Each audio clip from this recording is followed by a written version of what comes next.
Hey guys, Jeff Francoeur here. Thanks for listening to our content, and please like and subscribe.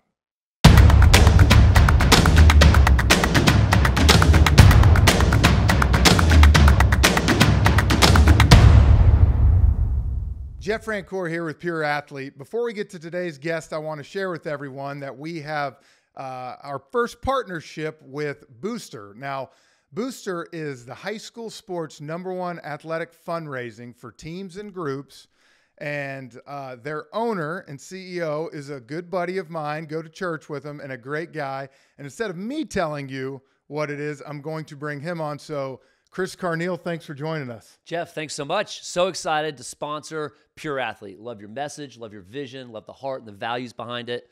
I'm a former college athlete. I'm a coach of my boys and my daughters as well, basketball and baseball. And our company I started 20 years ago, we work with schools, K through 12, and we serve them by raising funds. The past 20 years, we've raised schools, teams, and groups over $600 million, and we want to continue to serve more schools. So if you're interested in hearing how we can come to your sports team, your school, or your group, choosebooster.com. Again, go to choosebooster.com. Chris, thanks for being a part of this. A big supporter of youth athletics, high school athletics, and we're looking forward to a good partnership with you, man. Absolutely. Love what you guys are doing. Look forward to serving and helping schools raise funds. Hey, welcome to Pure Athlete. I'm Britt Lee here with Brad Williams.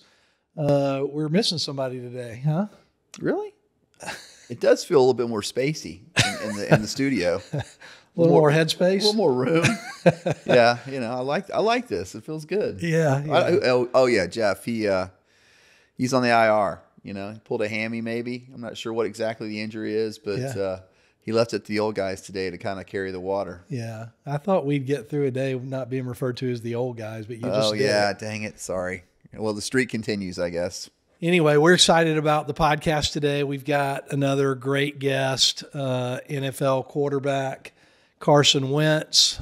Carson is a free agent right now, so he's kind of waiting and being patient and being prayerful. Carson talks a lot about his faith on this episode, but also a lot about his youth sports story, and that was pretty cool.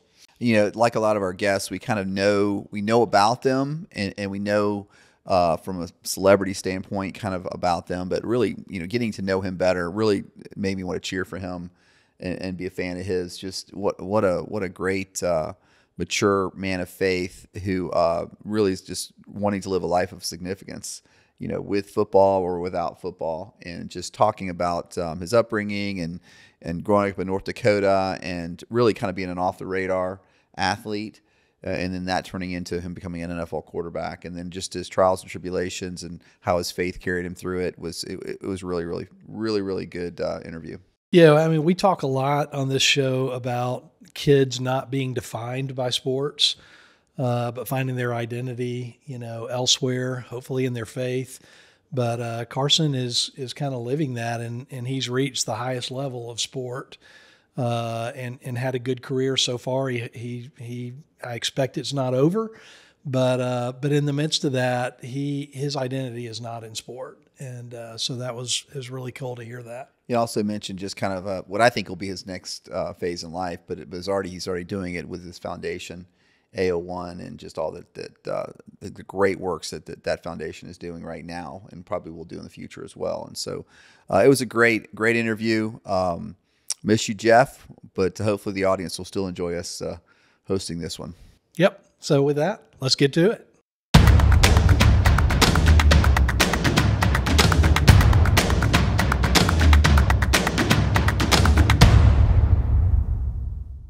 Well, welcome back to Pure Athlete. I'm Britt Lee, and it's Brad Williams. Francoeur is out today on the 5-day IL, if you say. I'm not sure what injury he had, but yeah, no, nor am I. But I have to tell you, we've got an exciting show today. We got a great guest. Just to tell you a little bit about our guest, he's been a starting quarterback in the NFL for 7 years. He won a Super Bowl back in 2017. Won 2 national championships, FCS National Championships at North Dakota State as a starting quarterback. And as a result of that, is the highest ever NFL draft pick from an FCS school, is the number 2 overall pick. So welcome to the show, Carson Wentz. Thank you, guys. Excited to be here. Well, we're glad to have you today. Carson, we're going to kind of jump right in, and I'd just like to, I know you're a free agent right now and probably waiting on the right opportunity, but can you kind of update us and our audience on, what's that like? What's that process like? How are you holding up?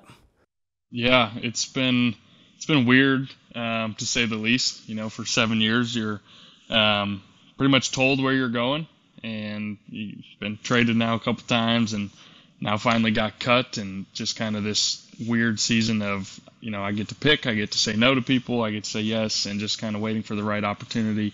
It's been different. It's been very unique. Setting my own training schedule, getting to spend a lot more time with my family. It's been very unique. There's benefits in it. It's a weird season of just kind of waiting in the unknown at the same time, but that's where my faith has helped me a ton, and just knowing that God will open the right door at just the right time. And so, yeah, just kind of waiting. Things could change literally by the time this call is over, or in the next couple days or weeks, or it shouldn't be too long, but yeah, it's just kind of waiting for the right thing and the right door to open. So it's a unique time, but enjoying it at the same time. That's great. Carson, so I read where you were born in North Carolina, I believe, and then you grew up obviously in North Dakota. Give us a little bit of background of what it's like to grow up in North Dakota. Like what did you do every day, and just what were you in it, kind of toward the city? You're out in the country. Kind of give us what life was like for Carson as a kid in North Dakota. Yeah, I think almost every single person I meet that asks where I'm from and knows I'm from North Dakota just assumes I grew up on a farm. Dang near lived in an igloo or something. But no, I grew up in the city. Was a city kid, didn't know much about the outdoors or the farming life or any of those things. Was an insanely busy athlete. Whatever season it was, that's what sport I thought I was going to play professionally. I played hockey, I played soccer, I played basketball, I played football, I played baseball. I tried golf when I was really little. That was terrible, so I gave up on that. So there was just so much busyness with sports that I had no time for really anything else. And so for me, I cherish it. It was such a really good, healthy upbringing and really good, safe, clean community. But the winters were no joke. They were cold. I'm not sure I ever want to live back there again because of the cold and just those sorts of things. But there's a lot of great people, and the culture up there is really, in my opinion, second to none. So it was a great upbringing, had a great childhood. But like I said, I was real busy with sports, grew up in the city, and contrary to most people's belief, I did not grow up on a farm. I was not living in a combine every other day. Some days I wish I would have had that experience growing up a little bit, but no, I was definitely a city kid. Well, now I saw somewhere that you're with a bear, so it seems like you've kind of embraced that outdoors lifestyle a little bit these days. For sure, yeah.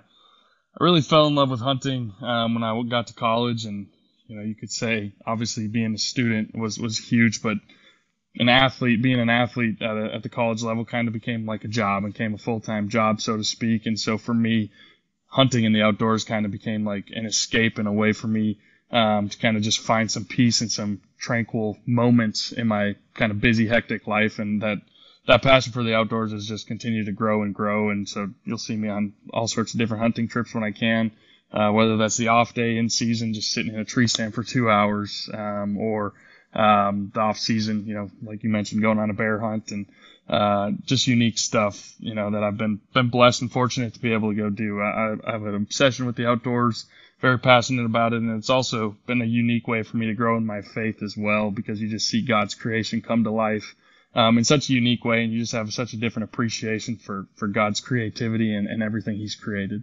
Definitely. That's awesome. I know you've got a foundation that kind of tracks along with your faith, and we want to talk about that in a little bit. But right now, I'd like to shift in and kind of dig into what you said about youth sports. You said you kind of were immersed in youth sports all through your childhood. You mentioned a lot of sports. We're down here in Georgia where football is king. Well, what's it like in North Dakota? You said you played them all. Can you kind of take us through when you started and what your sports journey looked like? Yeah, I can.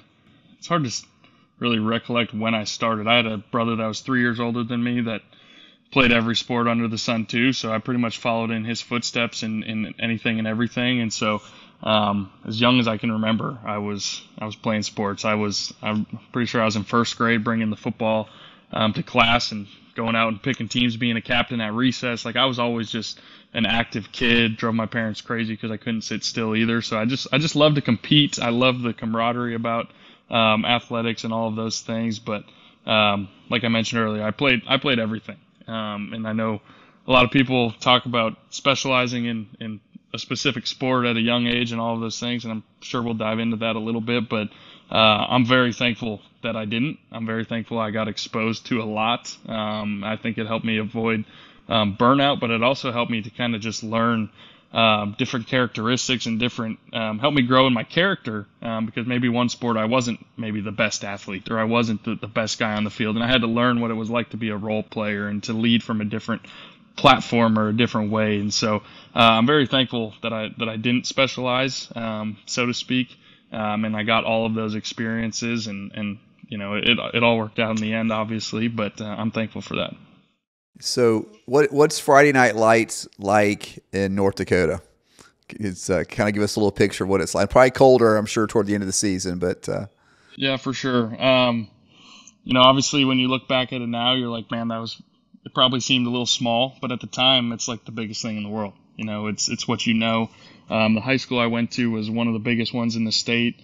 Looking back, it's crazy. There's probably only a dozen or so that were 3A, and that was the largest division. And so on Friday nights, playing another one of those other 11 teams, especially at home, it was pretty special. You know, we had we called it the Community Bowl, and I'll never forget playing our crosstown rival. It was like September, and we had a snowstorm, and just like the feeling of that my senior year is, I played obviously football in every level now, in every different atmosphere, and I think that one's tough to beat because it's the kids you grew up playing at the park with. It's the kids you go to class with. It's your true friends, and form that brotherhood ever since you're a little kid. And so those Friday Night Lights are something I'll cherish, and I look back and say those are some of the coolest moments in my sporting career, hands down. You know, that's a great thought. We've had a number of folks like yourself say that, which is really interesting because most kids, that's the end of their sports career. And and to hear guys like yourself say, you know, who've played, you know, at the highest levels, look back and say that high school experience was some of the best. I think, you know, it says a lot to those kids who don't get to play beyond that. oh yeah. I just think, you know, before you go and play in college and the NFL, it really becomes a job, so to speak, and the pressure just rises to the top. The amount of working hours just is through the roof. People wouldn't understand the amount of film and all of that preparation. And when you're in high school, obviously you only have so much time. You're a kid. It feels like a really big deal, but there's not a lot of outside external pressure, and you're just kind of playing ball with the kids you grew up with. You're not watching film for 5 hours a day. You're not doing all these things. You're just playing ball. And so I think those moments are things that I definitely cherish and will never forget, because of the people I got to do with and kind of just the camaraderie that it raised ever since I was a little kid playing at the park with those kids all the way through high school. You know, I'm a high school athletic director, and we're always trying to emphasize to the kids that, you know, enjoy this moment, but they don't have the perspective that those of us who've been through life a little bit have to do that. And you're always trying to like, this is going to be some of the most fun times of your life. You know, this is not business. This is not the, you know, real world. But I guess until you actually get into the real world, do you really appreciate those nights? Carson, you said, you know, you were probably the best growing up at some sports, and some other sports you played, maybe you weren't. You know, I'm going to guess you were probably top of the heap in football. Was football always your favorite, or was that just the one that you were best at? Or tell us about, you know, your various sports. Yeah. I think in fourth grade, I have like a third or fourth grade, I have like a arts and crafts project I brought home. When I grow up, I want to be X. And it was a football player, an NFL football player. And honestly, it might have been even younger than that. So I definitely know, fairly early, football was my favorite. But when I was really young, I mean, if it was summer and I was playing baseball, I wanted to play in the MLB. If it was winter and I was playing hockey, I wanted to be in the NHL. You know, those things were for sure kind of, those defined my life and my goals depending on the season. But there's definitely a distinct, I'd probably think it would have been older elementary school or even middle school where like football really rose to the top for me because I'm a very active kid. The idea of, you know, getting to bat 3 or 4 times in a game for baseball would drive me crazy. Or if I wasn't pitching, I was bored playing third base or shortstop or whatever because, you know, you never know when the ball's coming your way. So those things for me, football and the ability to be the quarterback and be the leader and kind of go make a bad play and you got it right away again. Those things kind of were what I fell in love with. But then I was only 5'8" as a freshman in high school, so it was kind of like, okay, I do love this game, but this ain't going to work if I don't grow anymore. And I remember just praying, because my older brother was 6'3", and I just remember praying, God, if you just help me get to 6 feet, I'll take care of the rest. What a naive prayer, obviously, as a kid, but that's kind of where my mindset was. And obviously I just kept growing and growing and growing, and I think football made the most sense, obviously. So when did you have the realization that, hey, I think I may be able to play in college? And then the second part of the question is how that recruiting, what was your recruiting experience like? Because I know you did go to 6'5", and so I guess how was that like? Yeah, I think I'd probably say my junior year of football was when I really realized I wanted to play college football, but in a weird way because I was not the quarterback at the time. I had arm problems from baseball, so that year I played outside linebacker. I played some wide receiver. I broke my thumb, so I was playing mainly defense, catching balls with the club. Had a couple picks with the club on. So I was just playing ball. I was just kind of a gangly 6'3", 175-pound athlete. So I knew there was a local D2 college that I was definitely interested in, and they were interested in me as just an athlete. But outside of that, there wasn't a lot. So for me, that next summer, I went to a couple camps leading into my senior year and kind of came out of nowhere as a quarterback. It was no longer just a scrawny athlete. It was like, okay, now he's 6'5", he's almost 200 pounds. Appears he throws the ball pretty well, but he's got no film as a high school quarterback. So, I mean, I was kind of on some teams' radars, but it took a couple games into the season for people to kind of start recognizing what I could do and kind of that recruiting trail, so to speak. But very different and more unique than most, because by then most of these schools had already had their commitment for that year, and they're especially at the quarterback position. Some of these kids are committing in their sophomore years, so it was really unique for a lot of schools. So I ended up going to North Dakota State, even though they had already had a quarterback recruit that year. They ended up offering me as well, but it was just a wild ride. I just remember that senior year, kind of every game, it was like, man, I'm doing some pretty good things. I'm getting some calls from these mostly FCS schools, and it was definitely kind of life-changing in that moment for me to kind of see, like, okay, I don't think I'm just going to go play outside linebacker or just try to be an athlete and make a team at a D2 school. I think I could potentially go play quarterback at a Division I school and kind of reach my dream, so to speak. So there have been some great players in the NFL that came out of FCS schools, yourself being one of them, Jerry Rice, you know, a number of guys. What would you say to kids today who are growing up thinking, it's got to be Power 5, D1? What would your message be there?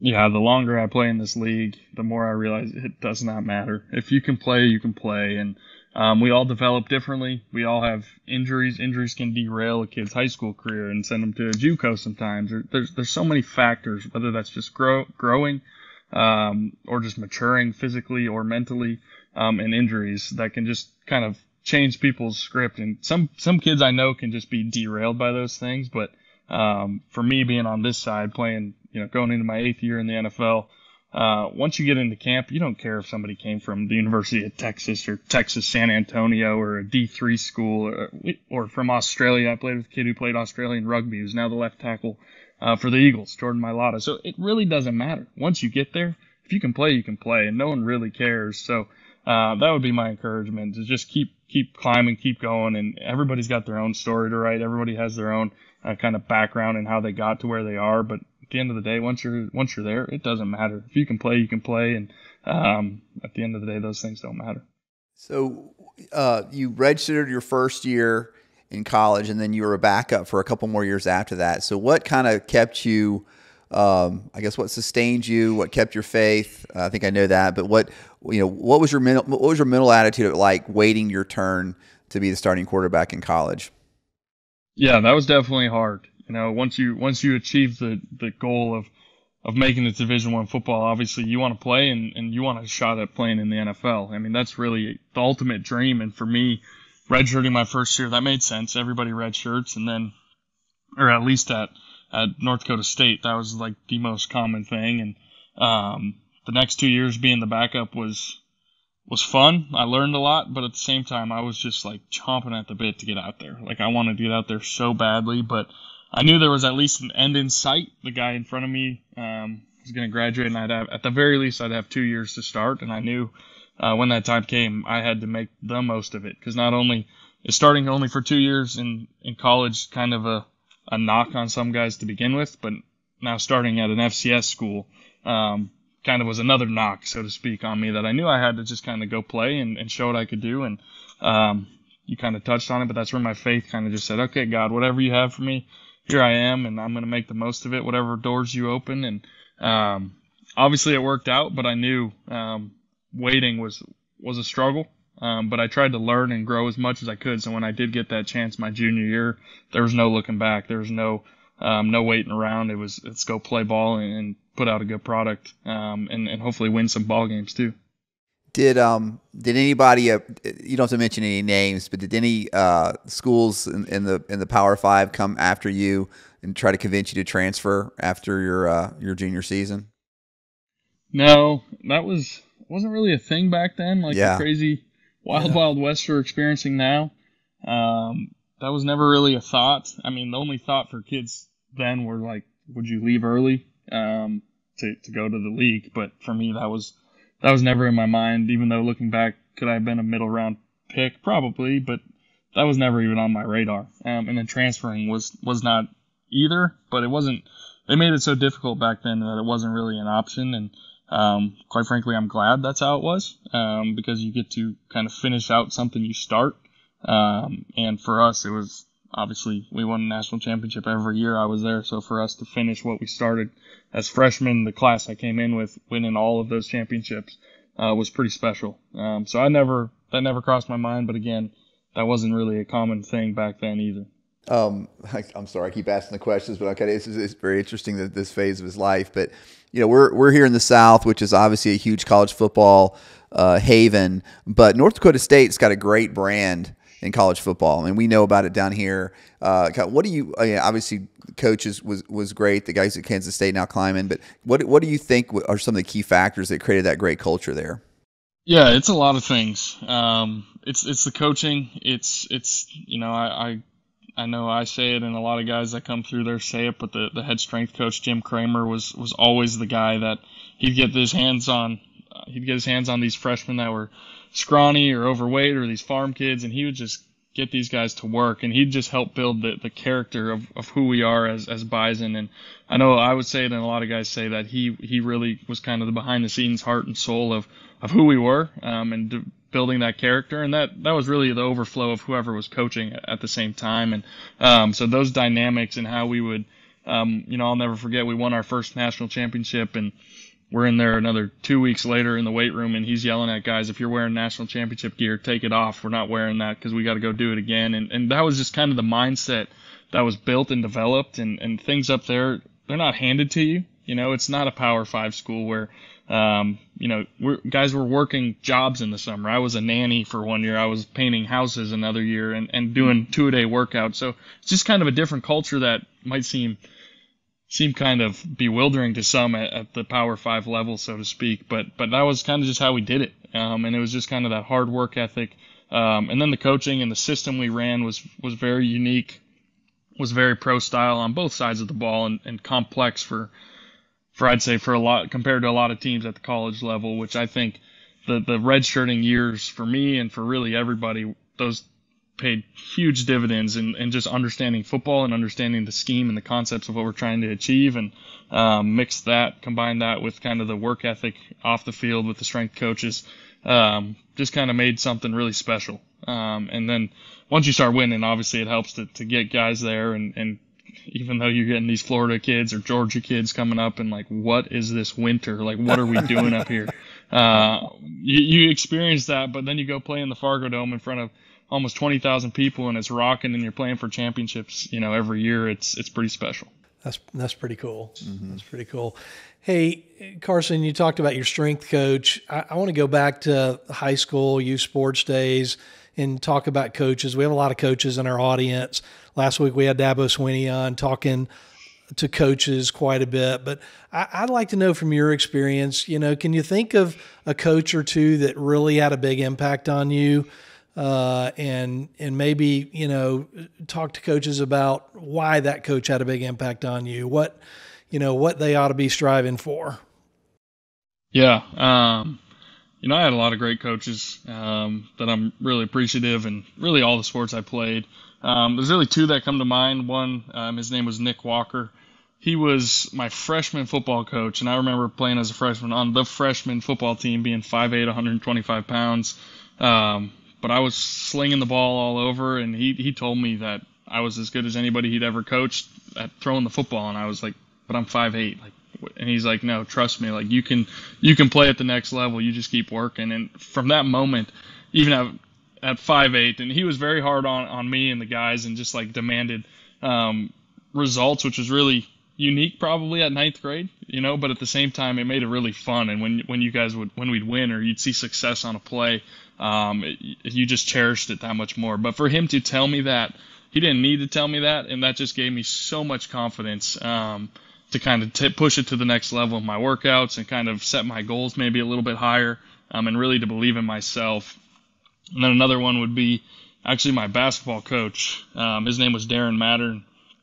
I played basketball 9th and 10th grade, then I quit. I knew football was my focus. I didn't want to play. I was not the star player by any means, and I had already committed to North Dakota State, but 3 days late, my senior year, I got convinced to go out for basketball. I was, 6'5", a center, all these things.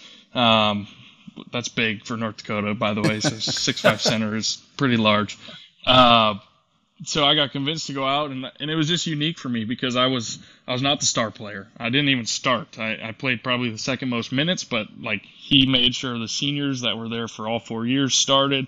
I was the first guy off the bench. Like that's just how he did it, and I learned so much through like how he coached me and like how he pushed me and the kind of the role I had. I wasn't the guy at the end of the game with the ball in his hand. I wasn't.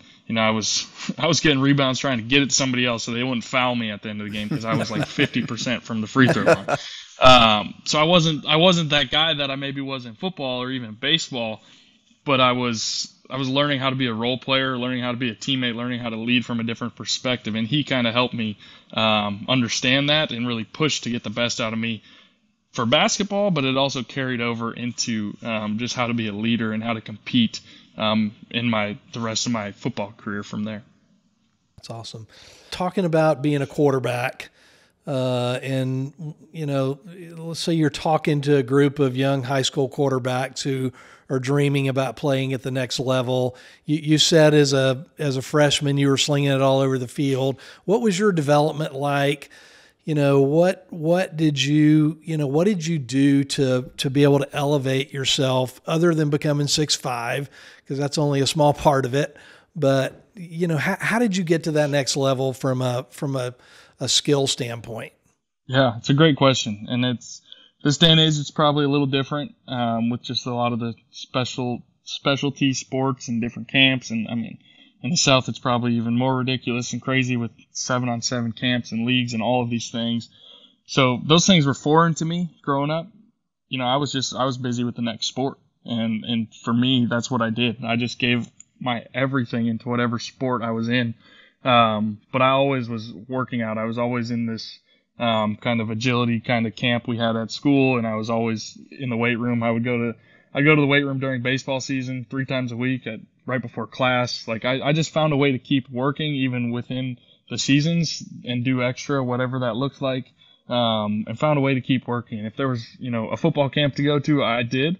But at the same time, I didn't revolve my life and my schedule around those things, because I was giving it my all in baseball season. While I was basketball season, I was giving it my all, to be the best I could be. And I do think long term, those things helped me a ton.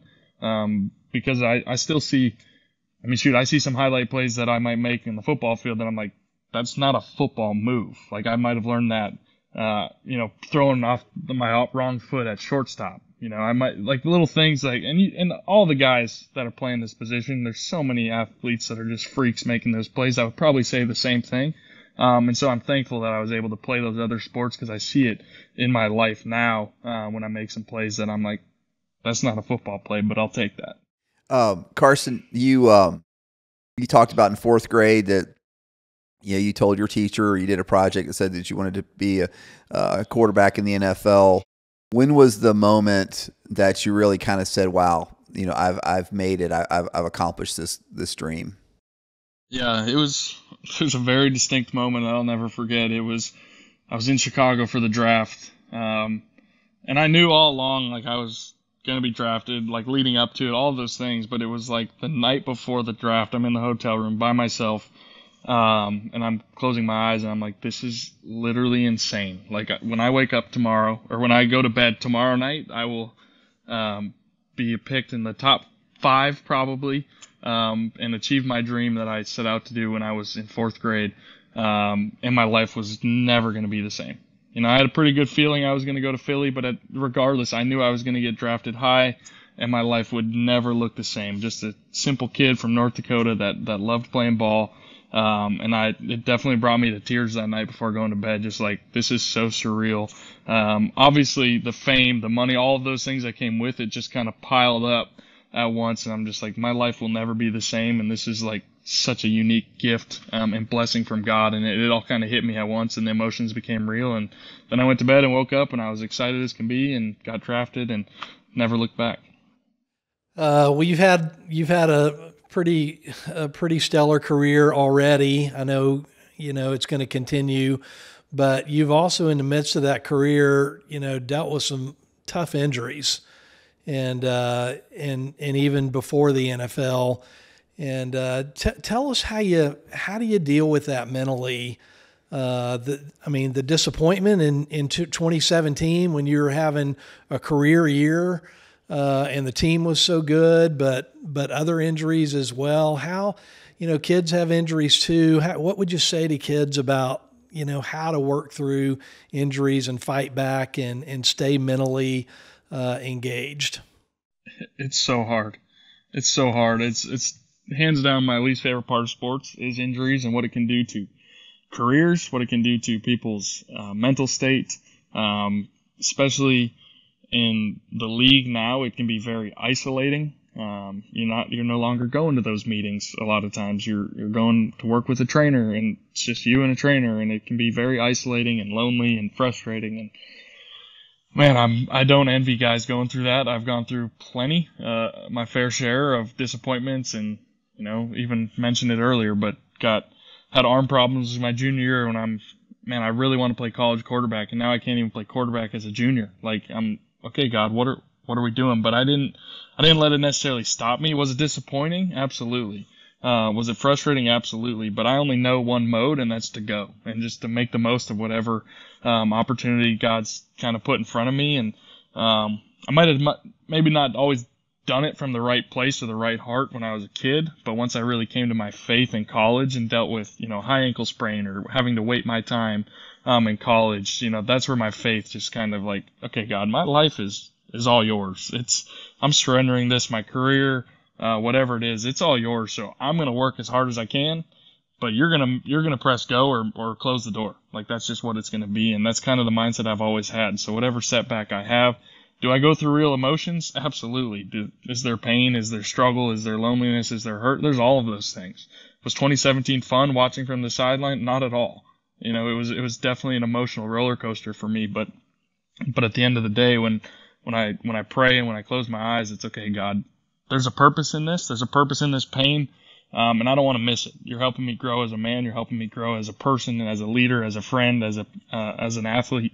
And how can I do that? The only way I can do that is by working, is by continuing to work, continuing to strive, and see the good that can come from it, even if I can't, and just keep working. And I'm confident one day you'll see kind of the good of what you went through, even though at the time it wasn't necessarily good in your eyes. And God's kind of given me glimpses of that throughout my career, and just even being able to relate when guys get injured or guys are coming back from an injury or something of the sort, and just like, man, I was there once. Like, I know this pain. There's not a lot of words I can say, but I can tell you I'm on the other side now, and there is good that can come from it. And so, never really know why at the time. It's never fun. But at the same time, my faith just kind of propels me to keep going, because I know God's doing something with it. Carson, you talked about your brother being kind of your role model, or somebody you looked up to. Were your parents involved a lot in your sports journey, or were they kind of laid back about the whole thing? I'd say kind of a good balance. They were super supportive. What we wanted to do, they supported us, and but they never pushed anything on us either. So they were very into it, and at all the sports, helping us compete, providing the opportunities to go to camps and to get better and to do those things. But it was never an expectation from them. It was never thrust on us. And so for me, I just fell in love with the idea of competing. And so they were just kind of like, hey, whatever you want to do, we're here to support you. And kind of, I think it was a good balance in that regard. That kind of wasn't, I unfortunately see a lot of parents really put a lot of pressure and expectations on their kids these days. And I got little kids that I'm like, how are we going to raise our kids in the sporting world and those things? And they're so little right now, I don't have to worry about a lot of those in-depth questions yet. But those are all real things that you have to kind of navigate as a parent. And I'm thankful that they were supportive and provided the opportunities, but it was never like thrust on us or an expectation that would ultimately put a lot of pressure on us. And never really felt that. So I'm thankful for their support and kind of how they handled that. That's awesome. Are they still in North Dakota? They are, yep. I want to ask you just a couple that aren't as deep questions, but what's your favorite game you played in the NFL? What stands out? I mean, my rookie year, the first game was pretty surreal. Looking back now, a lot of people might not remember the chaos behind it, but about a week before the first game, I was still the number 3 on the depth chart. Like, I was for sure going to just kind of have a redshirt year, was kind of the mindset. And then Teddy Bridgewater got hurt in Minnesota, and then the Eagles traded Sam Bradford away. I got a call. I was actually hunting because we had a little 3-day break. I was hunting geese in a cornfield, and I got a call from Coach Peterson, like, hey, you're starting in 8 days. And I'm like, oh my gosh. Okay, well, I haven't had any reps with the ones, literally 0 reps with the ones. Haven't even stood in the huddle with those 5-0 linemen. I haven't thrown to Jordan Matthews and Zach Ertz and those guys. Like, we got to make this work in 8 days from now. And so that was kind of chaos for me. But then we ended up winning, ended up throwing a couple touchdowns and having a good game against the Browns. And for me, that first drive, we went right down. I threw, 20-yard touchdown pass to Jordan Matthews, who is actually one of my best friends and still is. And like, that for me was just like, all right, we're here. This is still just football. We're ready to play. And that was just like, it was such a fun game for me. The rest of my rookie year was a roller coaster for us as a team, for me personally. But that moment, that game, I'll never forget. Just kind of those like goosebumps. But then like, I went and completed that first pass, went down that first drive, and I'm like, this is still football, and I belong here. Talk a little bit about your foundation and kind of like what was your idea behind it, the inspiration behind it, and kind of like where it is right now and where you want it to go in the future. Yeah, I could ramble on all day about it, so I'll try and keep it a little more concise. But the foundation is called the AO1 Foundation, which stands for Audience of One, which really became my life motto in college, and really helped me on the football field, but also just in everything I do, just remembering like the purpose behind what I do and who I'm doing it for. And whether that's as a boyfriend, now a husband, as a father, as a teammate, as an athlete, like everything's for the Lord. I'm trying to live for Him first and foremost. And so that was kind of the mindset behind the name of it.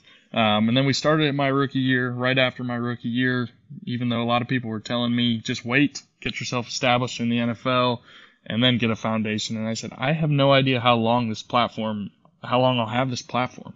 Like, why would I miss the opportunity to bless others, and to give back? Because my faith and the way Jesus came to serve, you read it all over the Bible, all over the scripture. It's just like Jesus came to serve others. And for me, I'm like, well, God didn't put me in this position just to be in this position. I wanted to be in this position to make a difference, to bless others, whatever that looks like. And it's been cool to kind of see it grow and migrate over the years. And so now we have the outdoor ministry, which is kind of based in North Dakota, the Midwest. We have some stuff in Indianapolis area too, that takes kids that have overcome or are going through childhood illnesses or different disappointments or struggles. And we take them on hunting and fishing and camping trips and different types of things like that. And some of these kids have hunted and fished their whole life, and some of this is their very first time.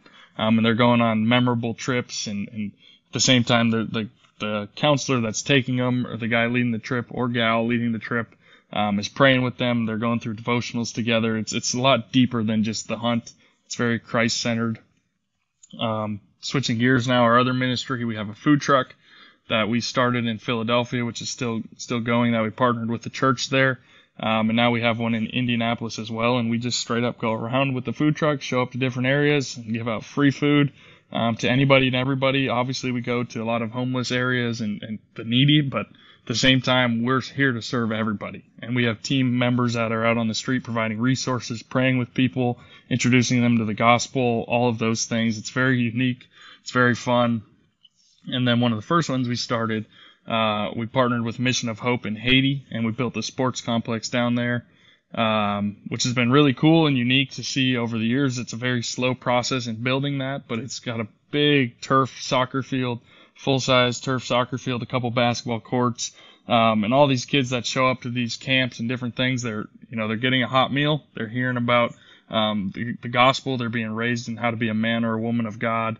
And they're getting the chance to compete. They know that they have hope. They have an outlet to compete. And unfortunately right now it's kind of been rocky because of the government and the political kind of difficulties that are going on down there. But the videos that we have got to see and the things we've got to see are pretty cool and unique down there. So it kind of is very all over the place, but I believe I'm passionate about the outdoors, and I think it's helped me draw closer to the Lord. I'm passionate about sports, and that's helped me grow as a man and character, but also help me connect with other people and connect with God in a different way too. And then food. I've learned that food kind of opens the door for so many conversations. Everybody loves food. It's a necessity, obviously, but when you serve really good quality food, people's kind of barriers kind of come way down. You can have real deep conversations. So those are kind of the three reasons behind what we do. We want to physically bless people, but more than anything, we want them to leave spiritually changed as well. So sorry if I rambled a little too long on that, but very passionate about it. Great. It's kind of been evolving over the years, and we've kind of really solidified what we're about in those three ministries, and we have a lot of fun doing it. Man, I love that, because what I just experienced with you is kind of part of our message to young people is, love sports. It's great, but don't let sports define your life. And you've talked a lot about your faith throughout our discussion here, but you just, is great hearing you talk about your sports career, but honestly, you just went up a whole notch in your passion, definitely, in talking about AO1 in that ministry. And that's really cool. Yep. Definitely. Very cool. So, hey, where do people find out more about that if they're interested in learning more? Yep. It's just AO1foundation.org. It's in my bio, on Instagram too.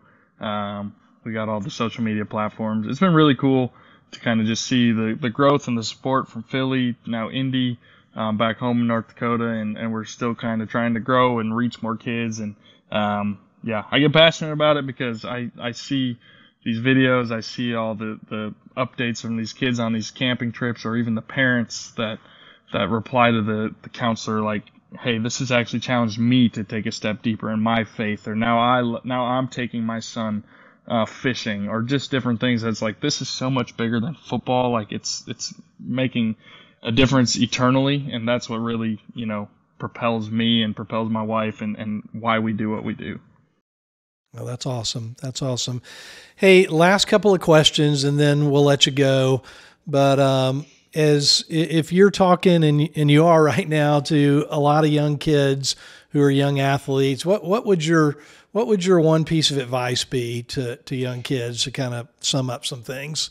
Yeah, I mean, for me, I kind of wish my faith was more of a priority as a kid. I definitely had my head on my shoulders right. I was a good kid. You know, I fought through things. I maybe didn't always do them from the right place. Maybe it was just a competitive or, you know, I got to show people or this, that, or the other. Whereas, you know, my faith really changed my perspective in college. I still competed my tail off. I still kind of had that same mentality, but it was from the right place in my heart. And so I'd really challenge kids to find kind of their real purpose and it not to be about worldly things. And then I would also just challenge people to keep going. You know, I'm living proof. There's far more dramatic stories than mine and like of setbacks and injuries and different things. And so there's so many things that can derail you. You know, I had so many people tell me when I told them I wanted to play professional football, they would laugh at me like, hey, you're from North Dakota. Like, that doesn't happen. You're 5'8". That doesn't, you know, and I had so many of those things and those negativities. And so when that coach told me that, it was like, oh yeah, like to heck with everybody else. Like, I'm just going to keep going. I'm going to believe in myself. And that's where I wish I had my faith to kind of help spur me even a little further with the right kind of mindset and from the right place. But just keep going, you know, have your goals, and keep plugging along and don't let anybody try and derail you, stop you from them. And I would strongly encourage everybody to find their real purpose with their creator, with Jesus, because that can kind of make all the difference when you're going through all of the crap that life can throw at you. That's awesome. That's awesome. One final question. I know you have two young girls. They're very young, but one day they're probably, you know, they may get into sports. They may get into something else, but having watched your parents and other parents, what's something that you would take away? What would you challenge parents with in terms of being sports parents to the right kind of sports parents to their kids? Yeah, I wish I had all the right answers. You guys probably have more experience at this than myself, but I would just strongly, obviously being on this side of it now, just strongly encourage parents to keep it fun. Let's not forget these are sports that are made to be fun. They're made to be an opportunity for kids to grow as kids, as people, to grow as young adults throughout their kind of lifespan, and just keep it fun. Don't make it so serious. Don't make it like I have to. Don't put pressure or expectations on these kids. You know, I want to provide those opportunities to my kids. If they want to go play golf, like gladly, let's go play golf. If they want to play soccer, like I'll help you find the right sign up, get you on the right team, but I'm not going to expect you. I'm not going to demand it. I'm not going to, you know, I think a lot of parents can find their identity in their kids' sporting careers. And I think that's just kind of heartbreaking because the pressure that puts on so many kids is just unbearable. Kids aren't made to carry that at 12, 13, 14, 15, 16, shoot, sometimes at 9 or 10 in some of these sports. And so just remember to keep it fun, keep it light, help provide the kids with opportunities, help them if they want the help, but don't push it on them at all, so that kids can find the joy in the game and can grow as human beings in the game and not just feel an obligation to compete. Well, Carson, that's great advice and probably a great place for us to end. Thanks so much for taking your time to be with us today. Man, if we weren't Carson Wentz fans before, and we're bigger fans now. Definitely. We'll be praying to see, where God takes you next. And I know he's got something next that he's going to reveal pretty soon. So we'll be watching. And again, thanks so much for taking your time with us today. Thanks, Carson. Absolutely. Thank you, guys. Appreciate it. Hey, guys. Jeff Francoeur here. Thanks for checking out Pure Athlete, and subscribe to our channel on Apple, Spotify, or wherever you go to listen to our podcast.